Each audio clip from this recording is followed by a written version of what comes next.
Hey, Takbir. Hi, how are you? I'm fine, thank you. So tell us a little bit about yourself. First of all, where are you speaking to us from today? First of all, thank you very much for having me. I'm really excited to be a part of this. Um, I'm an architect. I'm located in Hyderabad in India, and I have a practice called Design Aware, which is an experimental kind of interdisciplinary design and architecture studio. We are located in Hyderabad as well as Dubai, but currently we're working from home. And so welcome to today's Screen Time live interview as part of Virtual Design Festival, sponsored by Enscape. And we met in Hyderabad in India last year. I think it was October, wasn't it? We were at the Hyderabad Design Week conference and Yeah. you were a speaker there. Tell us a little bit about that conference and what it meant for you. So yeah, being a Hyderabadi, I've actually been brought up in Saudi Arabia, but I moved to Hyderabad in 2002 when I was pursuing my architecture, and I was really inspired by the city itself because it has such a rich culture and history. And of course, I have a personal connection because both my parents are from here. So we always try to do something to improve the city because we've always been kind of motivated by doing something for the community and for the city. And so when we got to know about Hyderabad Design Week and the World Design Assembly that was to take place in Hyderabad, we were really excited to be a part of it. And we do quite a few different projects for the government as well. That's how we kind of got on board with a series of workshops and different projects, which were all involving many different agents and many different people rather than just design aware designing. We were able to get many different members of the community on board and to design as well as fabricate different installations and have different workshops around the city as well. And as someone who's lived in different places, and I think, were you educated in the UK? Did you go to school in the Yeah, I UK? did my master's at the Architectural Association Design Research Lab. So how is it being in India? What are the conditions like there? I mean, in a normal time, and then doubly so in this particular coronavirus time, and then I suppose trebly so because it's the monsoon season there, right? So you've Yeah. got a lot going on. So yeah, apologies in advance if I, there's a lag or something in my video because it's been raining this morning, since morning. So yeah, the monsoon's going on.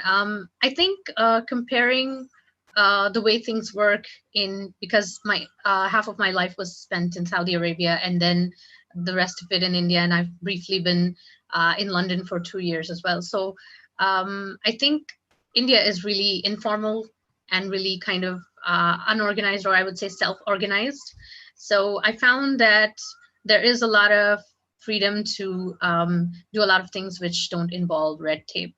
So for architects to be able to even get something built, it's really difficult when there are guidelines. Of course, they are there to help us, but when things are much more loosely structured, it's easy to do things which are unconventional and experimental.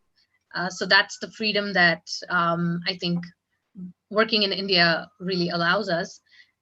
Before the lockdown, we were always used to working remotely actually because we have another studio in Dubai as well. So we're always going back and forth.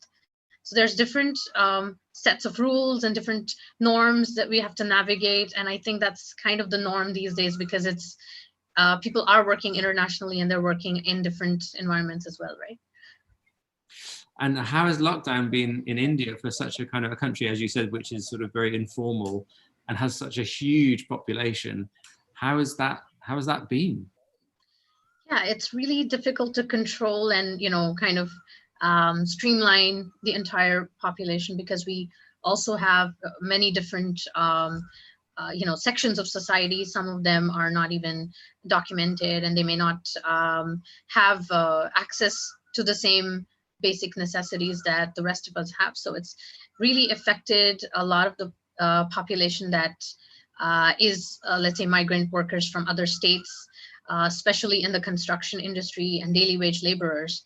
I think more than people from the middle class being just bored at home or having difficulty with their internet connection. I think it's more about people who are really suffering, the ones who are dying because of hunger and because of lack of transport.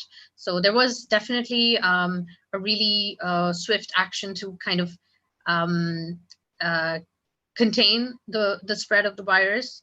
It could have been done much quicker. I would definitely say it should have been done quicker.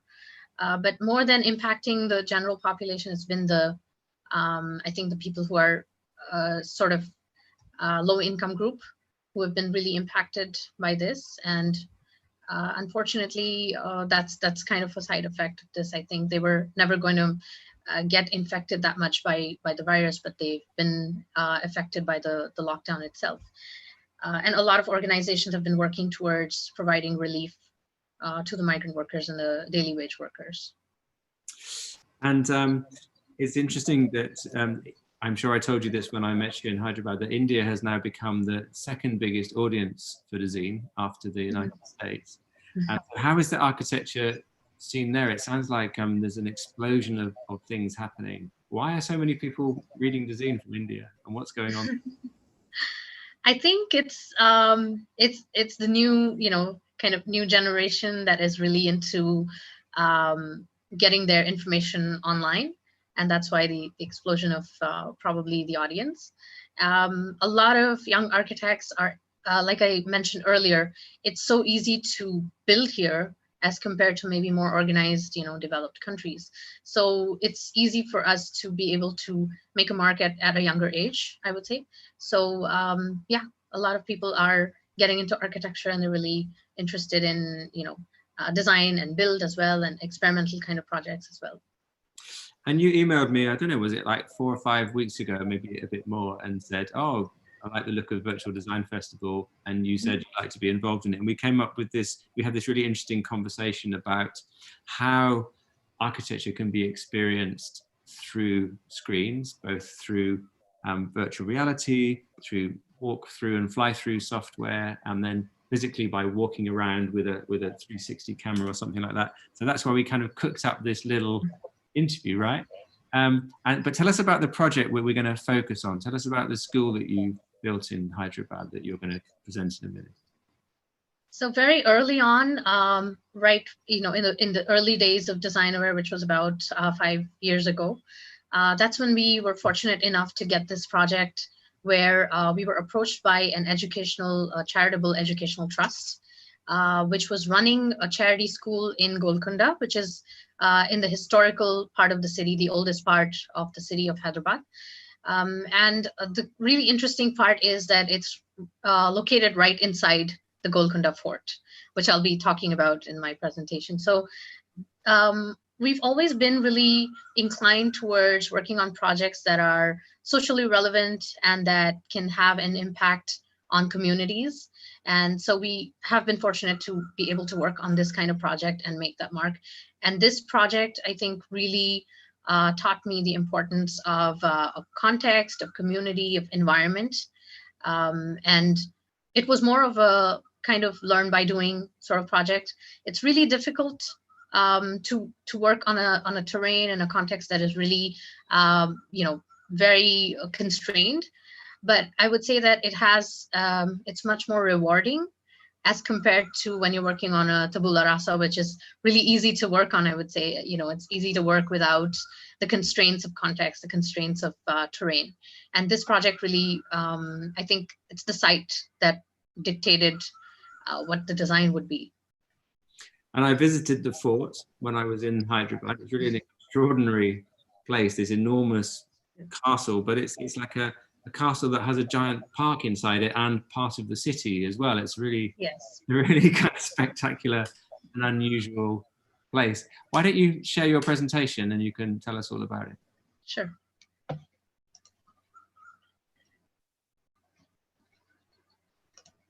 So I'd like to, maybe give a sort of introduction to the project and the context as well,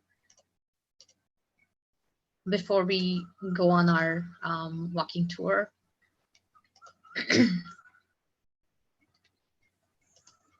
So this is our studio in Hyderabad. It's currently closed, which we're really missing it because we're working from home remotely right now. Give a little context about Hyderabad. It's located in the south central part of India on the Deccan Plateau, which is covered with sheetrock, which dates about more than 250 million years old. And so this is a really interesting image because you can see the Golconda Fort. So before the city of Hyderabad was established, there were many dynasties that kind of ruled over this part of the country. So one of them built this majestic fort.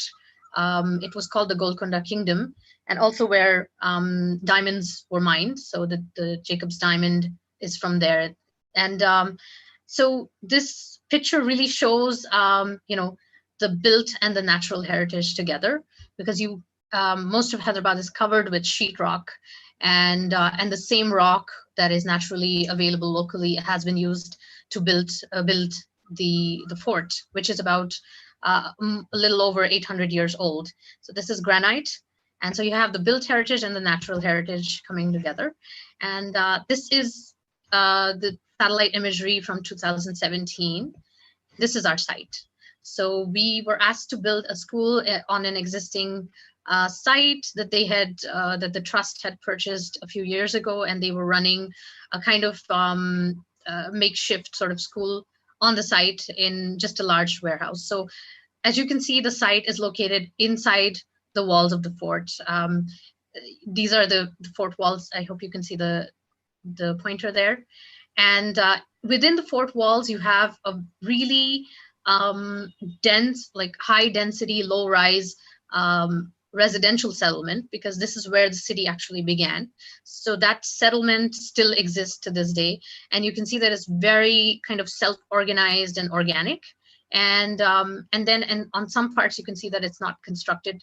And that's because those slopes are so steep that they're not buildable at all. So this is the context that we were dealing with. This is the school, that's how it situates itself. Now you can, this is drone imagery, so you can actually see the rocks on the lower left side, which is the southern side. And some parts you can't really make out where the school building ends and where the rest of the neighboring houses begin. And this is mainly a residential area with courtyard houses that share walls with one another. This is how the lanes are kind of set up, and they're really kind of steep, narrow, and winding lanes. So I'm just going to share I'm going to share a 360-degree image with you that shows how the lanes are kind of, you get a better idea of.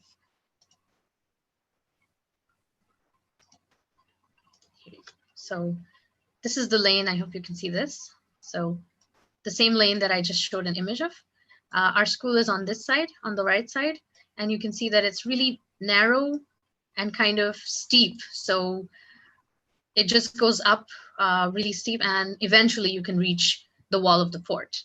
And you can see that the houses are all sharing walls, and they're very closely kind of packed together, and they actually have courtyards in the center, so that's where they get their ventilation from.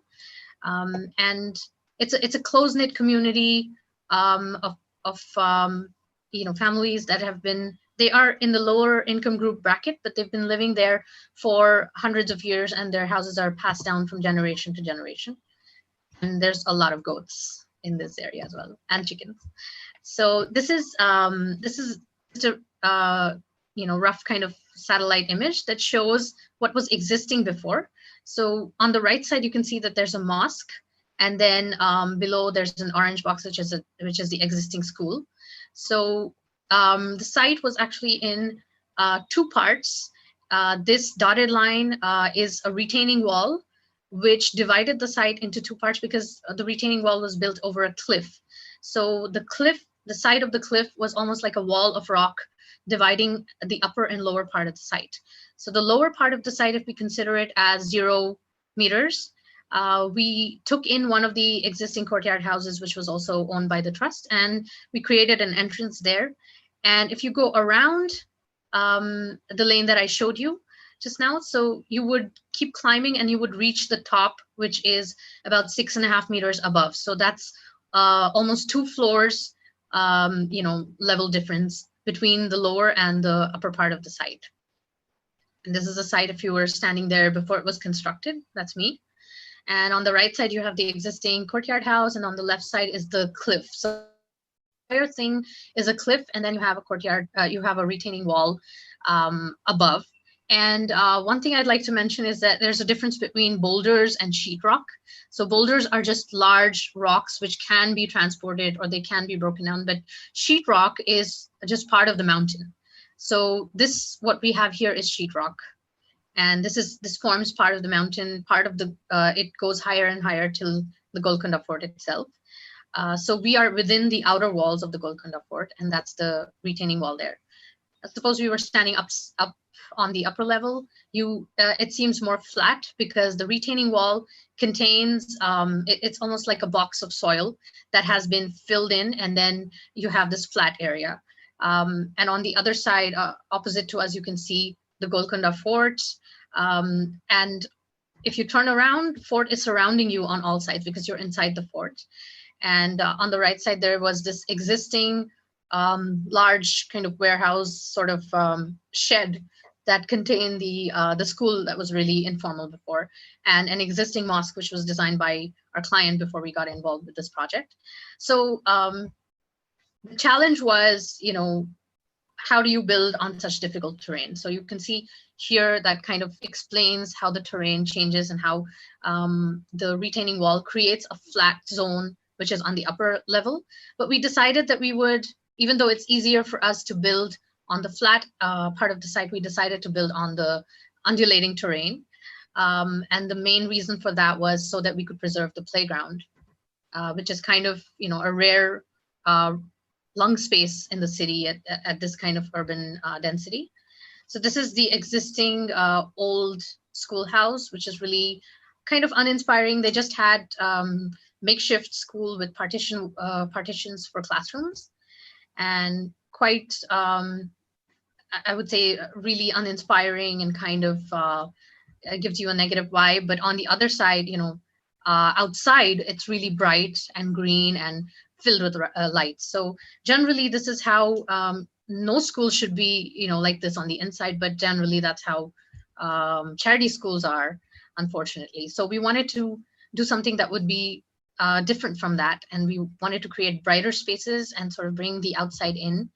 A lot of the classes used to take place under the trees, which is our traditional Indian system of learning, under the tree. And we wanted to preserve all of the trees that were existing on site beforehand, as well as the rock. So the kids, so this is the rock on the left side is kind of the sheetrock, which forms part of our cliff. So the kids here are not really like regular urban children, but they're used to this rugged kind of lifestyle of just climbing the rocks because their own homes are kind of nestled into the mountain. So they're kind of used to climbing the rocks and jumping around the rocks. So we wanted to preserve the rocks. That was one of the principles. So whenever we design anything, we lay out our principles beforehand. So one of the principles was to bring in natural ventilation and then preserve the rock and preserve the trees as well.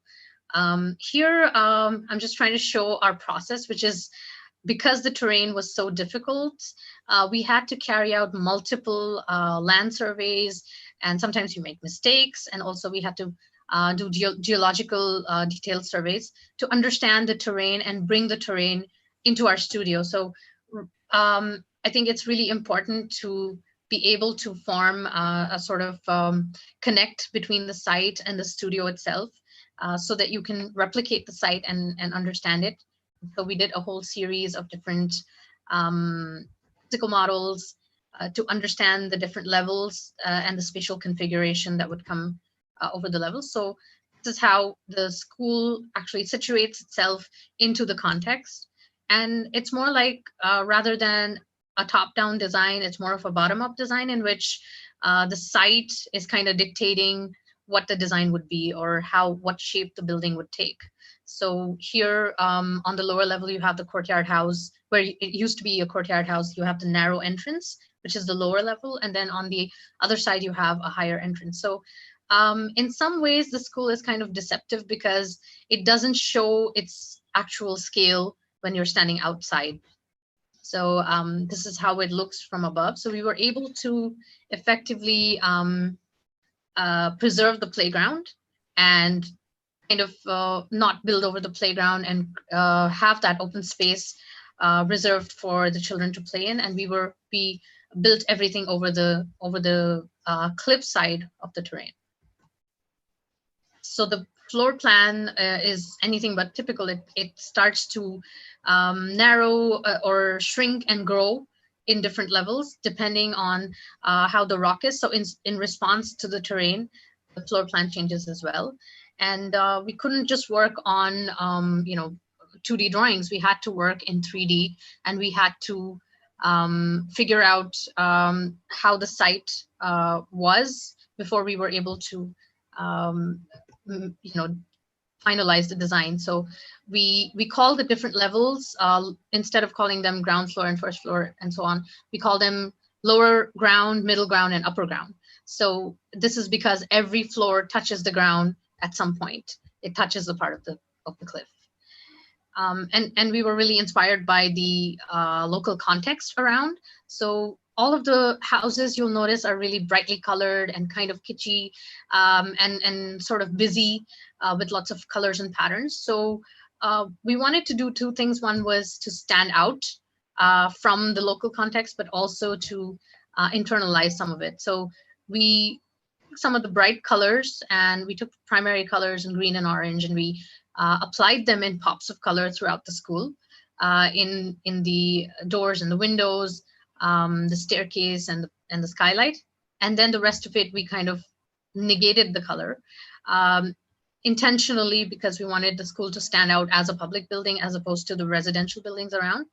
And also the other reason for not painting the walls and leaving them sort of just plastered cement was to keep the cost low, not just the budget of construction, but also when we were, when we imagined the future life of the building and how it would bring down maintenance costs over the life of the building. So this is where the existing courtyard house used to be, and this is after demolition.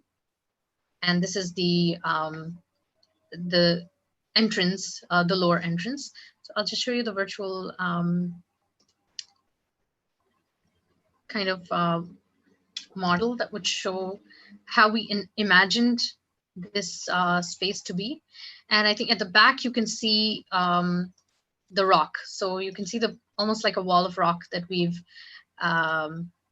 preserved. So this is how we imagined it. And yeah, so this is the entrance that we designed, the narrow entrance. And the reason why we have a lot of light coming in is also to pay our respect to the existing courtyard house that used to be there. And both of these walls on either side are shared walls with the neighboring courtyard houses. So they it's kind of getting in the light from the top rather than from either of these sides, because that was not an option at all. So we created almost like a light well that would get in light from this side, from the top. And this is, I think there is the kind of connection of dots that happens between the design and the construction process. That I think is really interesting to note, because things really evolve and change when we're working on site. This staircase, it's a bright red staircase that connects all of the levels together, and that sort of forms a kind of spine of the building. And the rock that I was showing earlier was, we proposed a lot of green spaces within the school itself. And because you have so much of sunlight coming in, and sometimes the building embraces the rock, and sometimes the rock embraces the building. This is the next level, which we call the middle ground, which you can see that there are two different, atriums or light wells that are bringing in light right into the heart of the building. So every part of the building is naturally ventilated. And I'll show you the virtual walkthrough that we created. Here. So you can see one of the atriums on this side and the other one on this side. So where we're standing, it's almost like a bridge that connects two parts of the building. So this part of the building is the narrow part, which used to have the courtyard house, and then the opposite side is a much wider part of the building, which has classrooms on either side. And then the staircase just continues and takes you all the way till the top, where if you notice that the skylight design is sort of different from what we have built, which I'll be showing you later.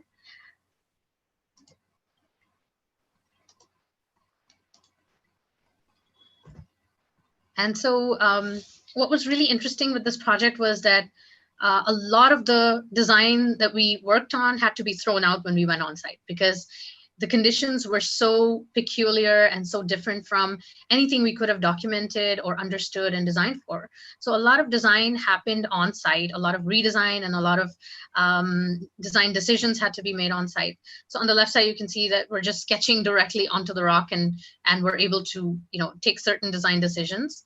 And this particular sketch is of a bridge that we saw in the virtual reality model just now. So it's a bridge that connects the narrow part to the wider part of the building. And this is kind of inspired by the traditional bridges in old Hyderabad, where even today within the inner city of Hyderabad, you would be able to see in some really narrow lanes, you would be able to see that you have a really big house on either side of the lane, and then you have a bridge connecting both of the parts of the house, and you have the actual public street under that. So that kind of reminds us of that. It's called a damdama. And then this is the middle ground. And I was talking about, the walls remaining blank, and the color contrast that they create with the rest of the elements of the school is quite interesting, and also make it very low maintenance. And here you have what was really different about this project was that it was already occupied and being used while it was being constructed. So as different parts of the school, it was constructed in a phase-wise manner because it's a charity school, so funding was kind of halting. So as and when they had funds, they would build certain parts. And then they also had the need, the need was really kind of pressing. So immediately they would occupy the spaces, and a lot of the spaces were occupied and they were used in ways that were very different from what was intended or designed by us. So I think it's really important to emphasize that architects should, or any designer for that matter, should kind of hold back at certain point of time rather than over design. It's better to under design and sort of involve the users. So this gave us an opportunity to involve the users and read them and see what they, the kind of the ways that they behave. So we were able to respond to their needs and design further. And it was a kind of participatory design process because we also involved the teachers and some of the students in the design process itself. So I'll just show you so this was the bridge that I was talking about earlier, and we're still in the process of designing and of fabricating this installation, which is to come from the Skylight here. And these were done much, this is quite old actually, because the school was built over a number of years. So this was envisioned much more earlier, and then later on it was when we were building it, it was something completely different, which also I will share in the walkthrough, the actual walkthrough. So this is very interesting, this part of the school, where a lot of I think in the images you might have noticed that there are many different steps at different places in the school. And the reason for that is because there's sheetrock underneath, and that gives us that undulation So we had to create steps and level differences in order to work with the sheetrock that was existing, or the existing terrain.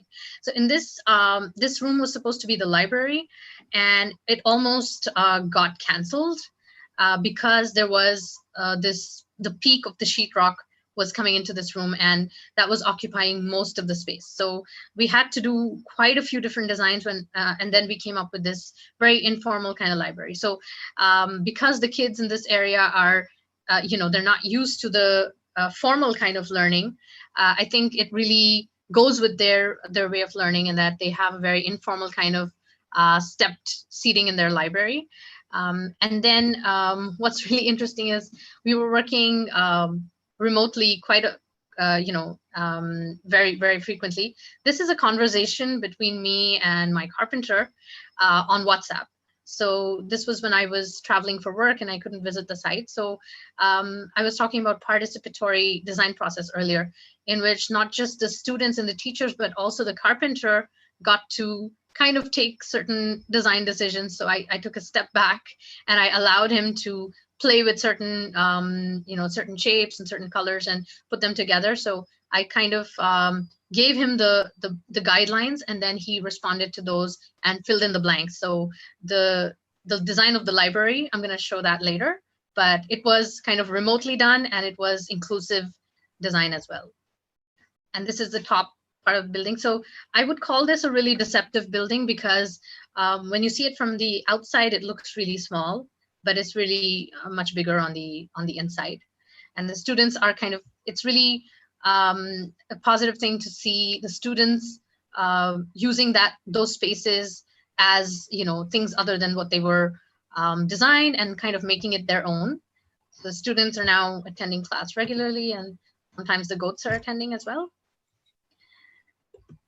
And was built in a phase-wise manner. So the Skylight, for a very long time, there was no roof over the sky, over the atrium. So the rain would come right into the heart of the building. And rain in India is really, it's something to be welcomed, because it gives us respite, and it's something that we look forward to. So the children used to play in the rain inside their school. And after 2 years, we added the Skylight. This is a perforated wall on the north side, and that gives shade as well as brings in cool air. So it's kind of a semi-open sort of school, which doesn't have any specifically enclosed spaces.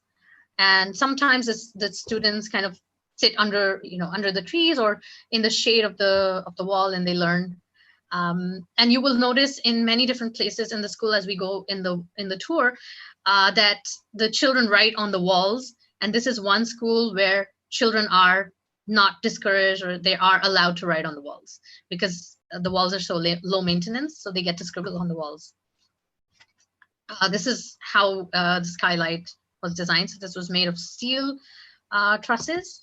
And again, because the structure was existing already, we had to do, we had to improvise and sort of respond to what was existing on site. So this is our structural engineer, sketching it out for the fabricator on site. And we did quite a few. We like to work with, a lot of prototyping and 3D models. And so our fabricator, rather than understanding drawings, they understand the 3D models and the prototypes much more easily.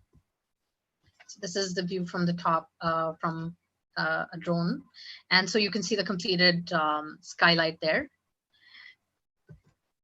And we also designed the logo of the school, and you can see that it kind of represents the building itself, because some parts of it are above ground and some parts below. As I had said earlier, we almost lost the library, and we were really keen on having the library and not, scrapping that, because it's one of the most important parts of any school, but especially for this school, because these children come from a low income background, and many of their parents may not be as well educated, so they may not have access to books at home. So reading is something that's really important for them to open up their minds. So the library was something that would give them that. So we started this online social media campaign called Make Progress Possible, to collect used books and used games for the library. And then it's kind of snowballed into something much bigger, because now every year during the charitable month of Ramadan, we receive not just books and toys and sports equipment, but also donations, monetary donations, as well as midday meals from different places all around the world. This is how the school was earlier, and this is one of the classrooms now. The classrooms are all color-coded, and that's been done by the teachers. This is the old school, the existing building where all of the classes used to be together. That's been repainted, and again, the color scheme was done by the teachers in response to the school building that we built, and this has been converted into the kindergarten block now. This is how it was before construction, during, and as I had talked about earlier, they sit in the shade of the wall and they were learning while it was being constructed. And this is how it is today with the students. This is the latest one, because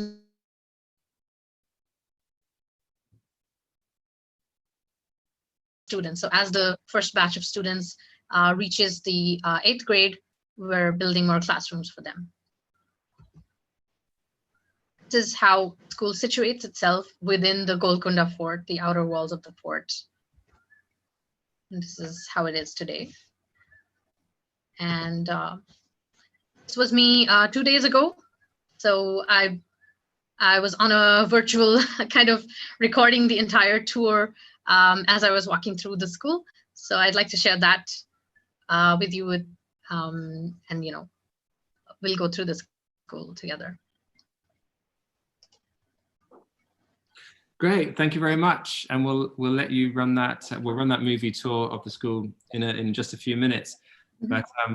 But it's interesting how you studied at the AA, and you use all the same technologies in your design process as architects all around the world, and yet when it comes to the site, you're drawing pictures on rock with a pencil, and so tell us about how do you deal with that kind of. Is it a clash between the sophistication of a kind of 21st century architectural process and then the realities of Indian construction and conditions on the ground, or is that you just go with the flow and accept that as part of the experience?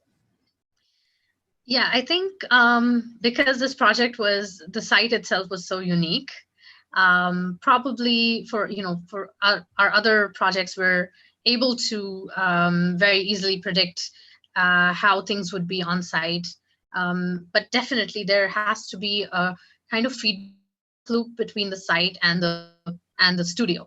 So in fact, we also have this program called Studio to Site, so that students can understand the connection between studio and site. And I think that is probably the case for almost every project. It's not exactly going to be constructed as it was designed, and some things which are not under our control would tend to make the design evolve further. But there are other projects in which we are able to, use technology to predict certain constraints or predict certain existing, elements on site. For example, we're able to understand weather conditions or climatic conditions and sort of respond to that and design things using technology which will respond to that. This project, I think, was a really low-tech project in which we were able to, we didn't have the grasp of the site. We couldn't really grasp it because it was such a difficult site to even for surveyors. We had quite a few surveyors who were kind of scared of falling off the cliff because the cliff that I showed in the images was much lower, but on the opposite side, it's double the height, so about 12 meters of drop. So they were finding it difficult to even, navigate the spaces. So it's a very constrained and kind of close-knit kind of context. So there are many more factors at play rather than just the site and our understanding of it. But there are many more factors like culture and context and community, people around you, and how they would respond to construction going on, and many of those kind of factors. And I think those are probably there all over the world, but maybe in India, because it's very informal and very, I would say, self-organized.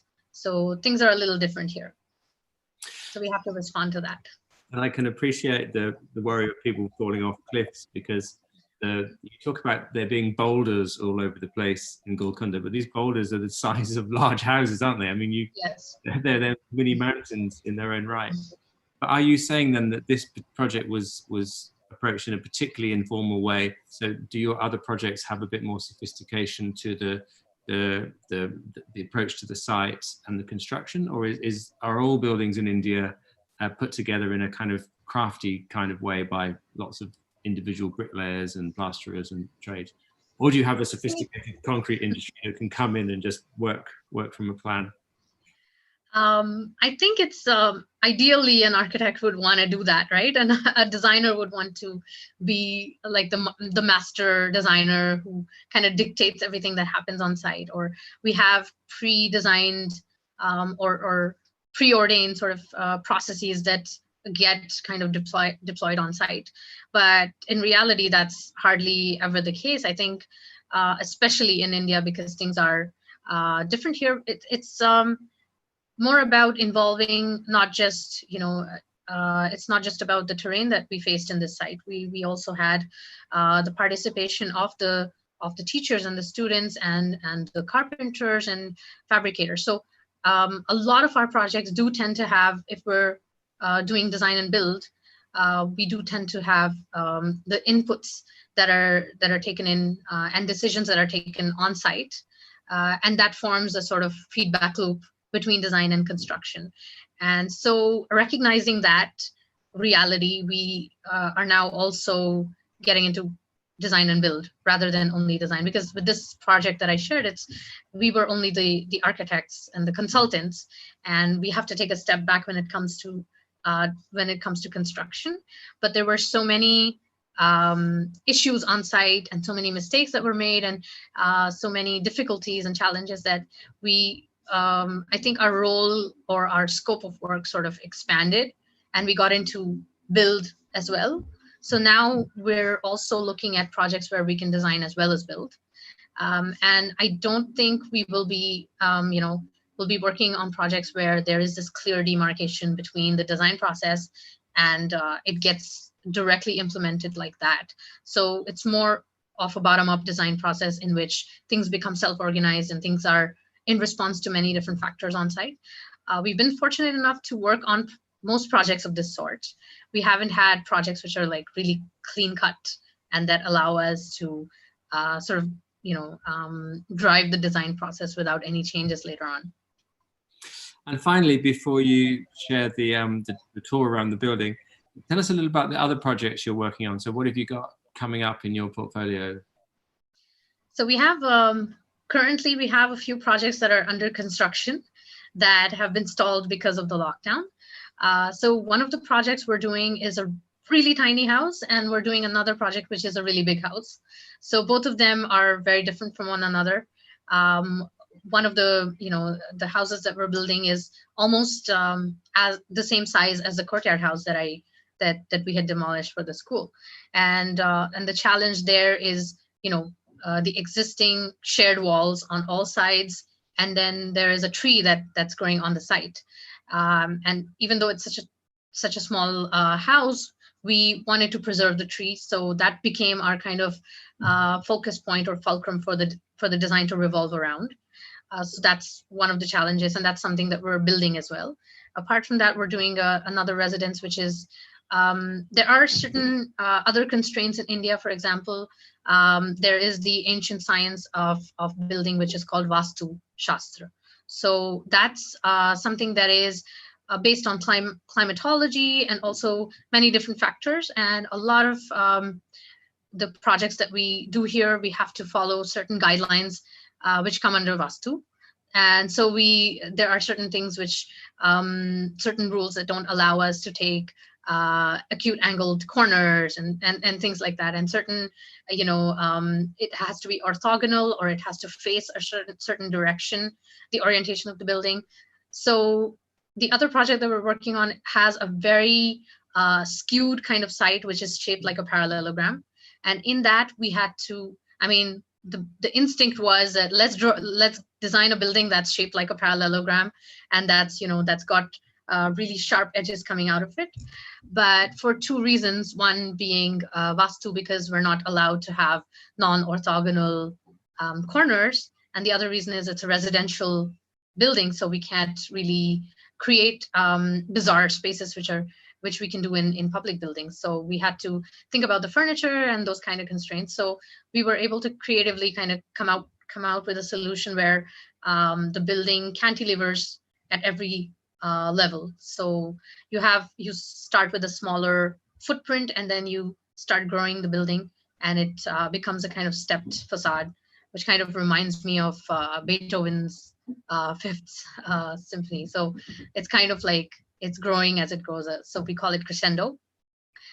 So these are the two projects that we have, which are under construction. Apart from that, we have a few projects which are still in the conceptual stage as well, where we're experimenting with different forms, because we're able to do that for non-residential projects. Great. Well, thanks so much. It's been great to see you again and talk to you again.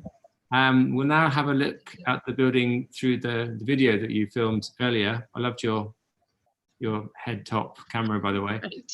And do you want to just introduce this before we share that? Yeah. So I think when we had first discussed it, it was supposed to be a kind of live walkthrough where I'm walking and then, you know, kind of showing it around. But you had suggested that we do a recorded one, and I think that was a brilliant idea, because in that I'm also able to fast forward certain parts and sort of bring in clips of different, you know, how it was before and things like that. So and also the monsoon is going on right now, so it was really unreliable to be able to do something live. So I think if the video can be played, we can just get into it. Okay. Yeah. I think let me say goodbye to you then, because I'll go before the video finishes. But it's been great to speak to you again, Takbir. Thank you very much. you. And hope to see you again before too long. Yeah, very nice talking to you. Bye. See you. So in this, this is the way to the Golconda Fort, and I've started, driving here because this entire project, I think, is like a play between denial and reward. So certain places you don't get to see certain things, and then you get these little peekaboo kind of moments where you're able to see certain parts of of different buildings. And Golconda is no different. The Golconda Fort is about 800 plus years old. It's made of granite, and we're entering the outer wall of the fort. It has many different entrances. One of them, this one is called the Banjara Darwaza, which translates roughly to the Gypsy Gate. And then you can see that there's a lot of twists and turns, because it's very kind of organically, laid out. And the entire city of Golconda used to be contained within these walls before. So this is where we start to climb up, and you can see the fort sort of peeking through at some different places. So here you can see the fort right in front of you, and you're climbing up. So it's very steep and very difficult to drive up here. In the beginning, I've been stuck here quite a few times. And then, so the fort becomes visible at different places, and then it gets hidden by all of these houses. So you're able to see that the houses are all very densely packed together, and they have courtyards in the center of them. So they're shared walls with courtyards in the center, and then and very brightly colored and patterned as well. And they're all self-designed and self-built by the residents themselves. So here we are. We've arrived at the mosque that was existing before we got involved with this project. Unfortunately, what I noticed was almost nobody is wearing a mask, which is really, I think it's really alarming. But right now, school is closed. It's we just had a few people of the staff here who came in for maintenance, because it's been closed for the past 3 months, and things were getting a little grimy. So here, as you can see, when we enter, we're entering from the top entrance, and you have this really large playground, which is like a a breathing space in the on the top, and in a very close-knit kind of urban context. It becomes a lung space, which is really rare, and it's an asset in a city like Hyderabad, especially. So this is the playground that we were able to preserve as one of our initial aims and goals for the project. And here I'm walking towards the entrance, and you can see that it seems like a really small building. It seems like it's really short and just a single story building, but that's the whole denial and reward happening again, where the building is so deceptive. It kind of shows you something else when you're outside, and then you get inside and you see something different altogether. So this is while we're entering the building, and that's the Skylight. And I wanted to mention that this is a silver certified green building. It's been awarded by the Indian Green Building Council. The many different reasons were, the preservation of the trees and the terrain and the rock, which is our natural heritage, as well as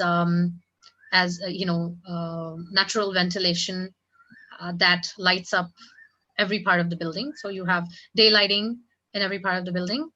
And as we go in, I think you'll notice that there are lighting fixtures everywhere, but there's electrical fixtures everywhere, but there's hardly any bulbs or lights because they're never used, because the school is always functioning during the daytime and it's always very brightly lit. So this is the staircase. As we climb down, it starts to reveal itself and it starts to get bigger and bigger, so you're able to see other parts as well.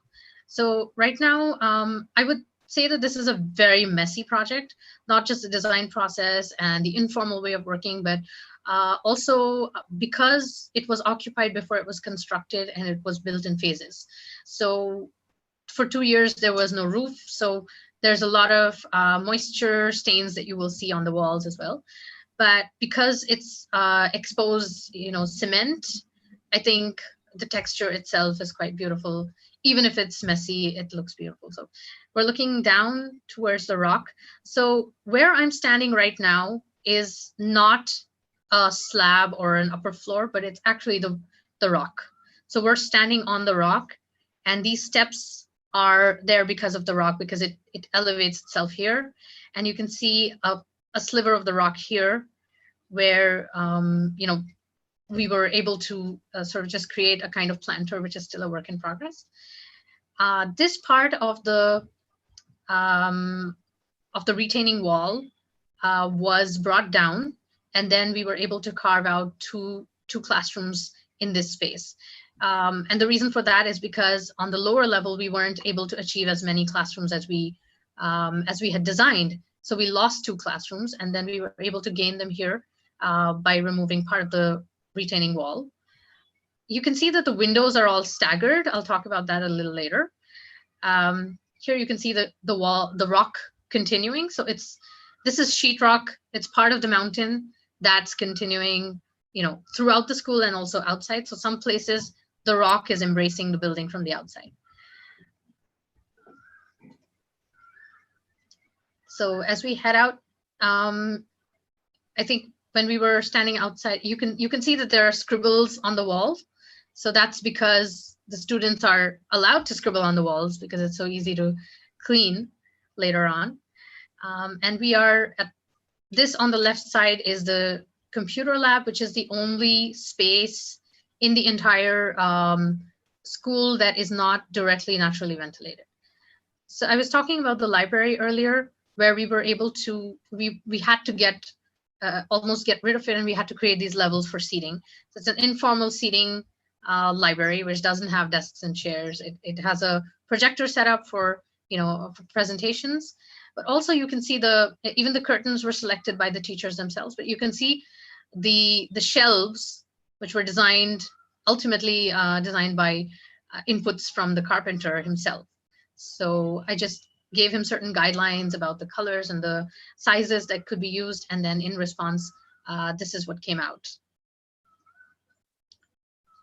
So this is what we call the middle ground, because we're actually standing on the ground right now. We're not standing on the upper floor, but part of the mountain itself. And you can see the skylight from here that brings, brings sunlight right into the building and lights all parts of the building. And that's the rock that we preserved, and we're standing on that right now.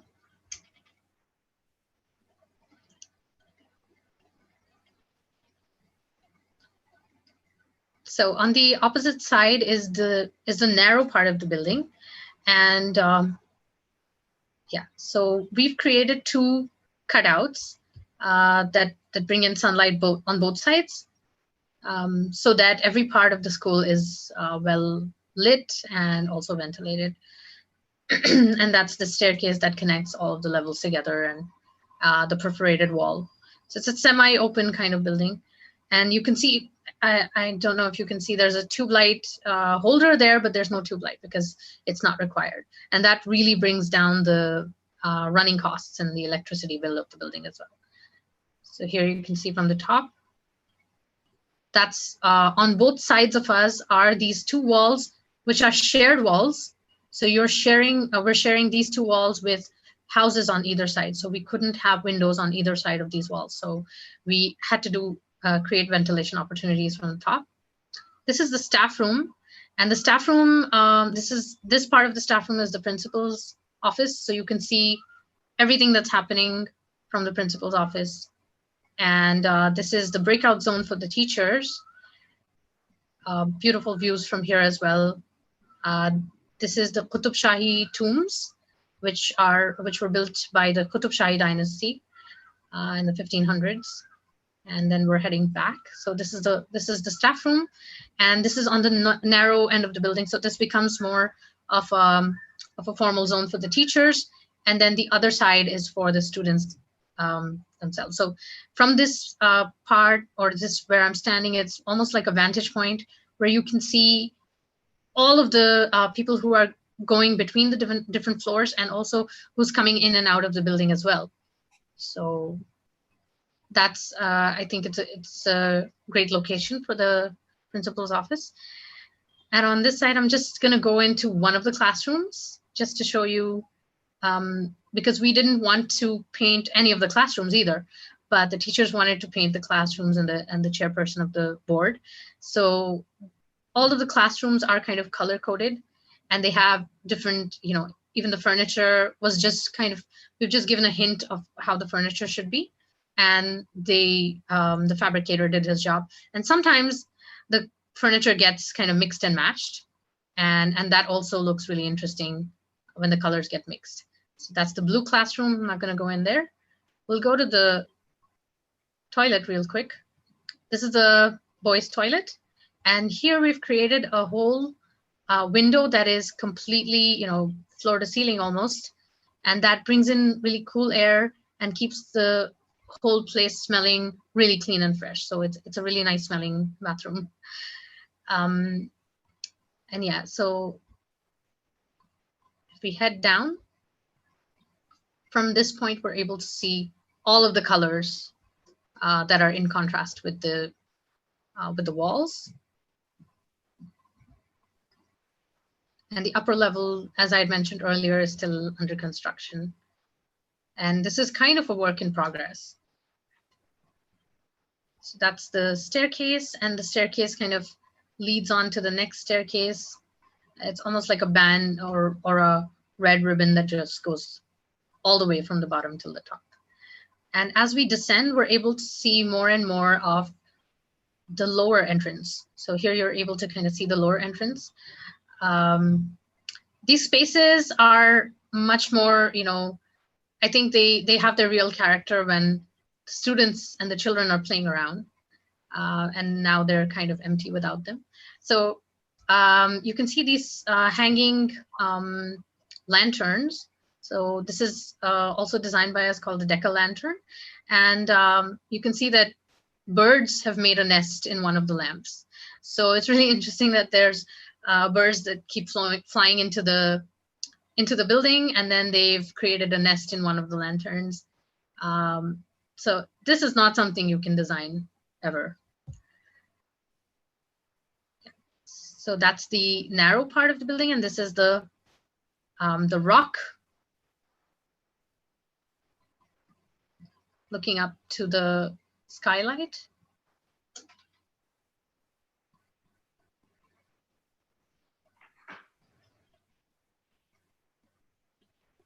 And you can see that there's this kind of narrow space in between the two blocks. That's a space that is created for ventilation, but it's almost like there's air conditioning there when you stand there, because it functions like a wind tunnel, and it brings in really cool winds right into this floor.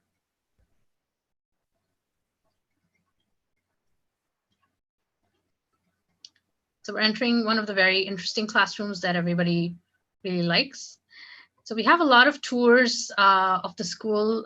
We've had people visiting from all over India, different colleges and different professional students. And yeah, this one is a favorite, I think, hands down for everybody, because it has the rock in it and it's beautiful. The rock itself, it's something organic of this sort is not something that we can control. It's something that we just respond to and we respect. So that's the sheetrock that comes into the building. And currently they were having a science fair, so they were using this space. That's why it doesn't have all the furniture.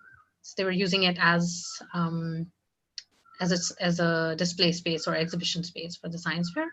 And they have a science garden as well. This was built, this was grown very recently. It has grown during the monsoon itself in the last couple of months. It was planted about 6 months ago, and it's grown to this almost like a tiny little jungle. And the tank over there that you see is a rainwater harvesting tank.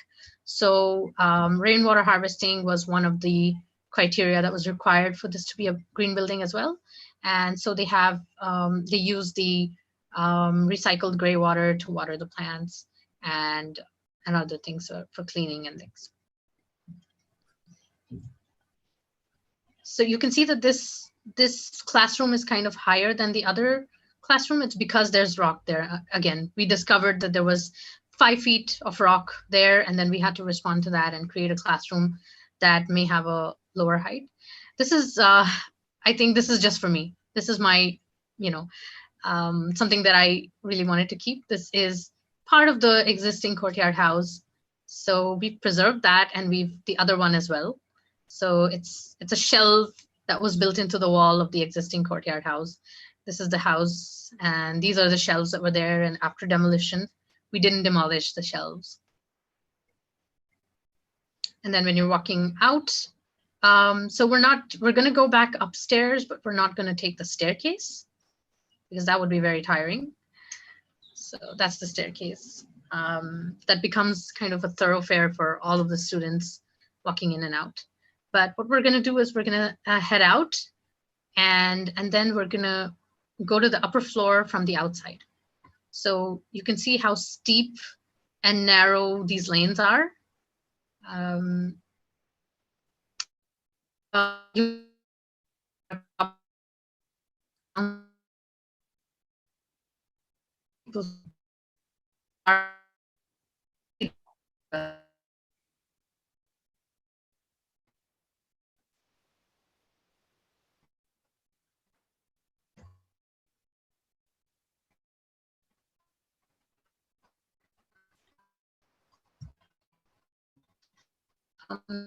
That my internet connection is unstable, probably because of rain.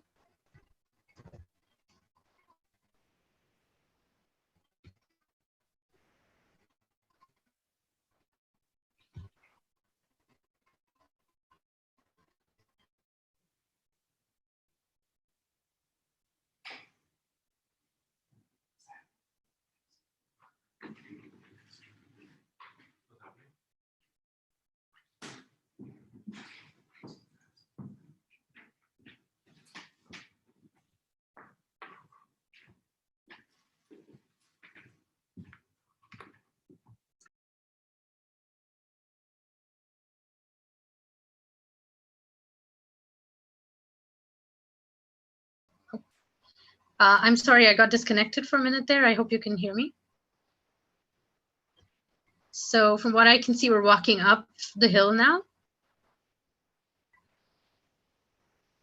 And we're going around the school. So I wouldn't say that the school is like a typical building that looks really beautiful from the outside, but this is a building to be experienced from the inside out. So it's more of an experiential kind of journey. You can see the houses here. They're all self-designed and self-built with really interesting texture and patterns. And we're going around the old schoolhouse, so which is almost on the outside of the building. And then we've arrived now back to where we started from, which is the upper gate of the school. And you can see that it's kind of drizzling because it's the monsoon, so it's been raining on and off. And then we're entering again. So it's almost like a recursion or recursive loop that we're on, and we're able to exit from another place and then enter from the same place again. So this time I want to show you more of the playground. So that's the old school, which has been converted now into the kindergarten block. And that's the building that seems so small, but it's actually pretty big. And we're getting on the stage. So we were in this red classroom earlier. And that's the rock that we saw from the classroom. And I had mentioned earlier that the windows in many of the classrooms are staggered. And that was also in response to the workmanship, because we had an ensemble team of many different masons working on it. And it was a very low budget project, so not very highly skilled workers. So in order to avoid certain small mistakes between the lining up of the windows, we decided to stagger the windows deliberately, so that you don't see the mistake happening. There in the distance beyond the mosque, you can see the Golconda Fort, the south side of the fort. And this is the recently created basketball court. And the view from this side, I think, is, again, you'll be able to see a different perspective of the kind of tightly packed, dense houses. So here you can see all of the courtyard houses below. And also you get a beautiful view of the fort and the 7 tombs, or the Qutub Shahi tombs. They're also known locally as the 7 tombs. So there you see some of the tombs, and the tombs are being kind of maintained by the Aga Khan Trust for Culture now. So they're being kind of renovated and conserved. And here we are at the top, the part which is still under construction, and will remain so probably till next year. So we've learned to live with the mess and the construction that's going on constantly. So that's the skylight. So that was designed, that was something that was, probably the only thing that was digitally sort of generated and designed. It's a geometric skylight. And now we're on top of the mosque. So we're looking around, and we see the Golconda Fort in the background there.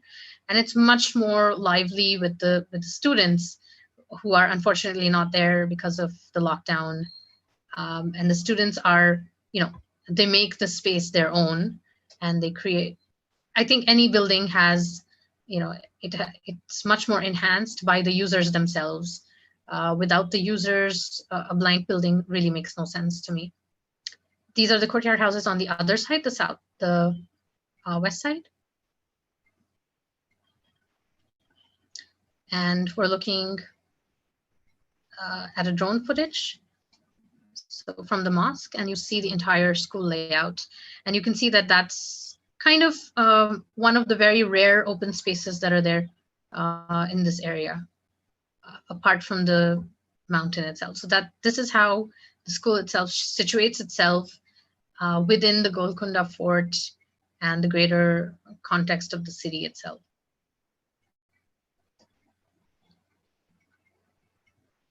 That's the top part of the Golconda Fort. And you can see the terrain and the density of the urban fabric. And all these green open spaces are parts of the complex of the Qutb Shahi tombs. And there we are at the end where you can see the wall of the fort. So this is a project that really taught me about the importance of context, community, as well as environment. So that, you know, I've always wanted to work on projects which are socially relevant. And this is one project which has, I think, quite a few different lessons to learn throughout the design as well as the construction process. And we're still going through that process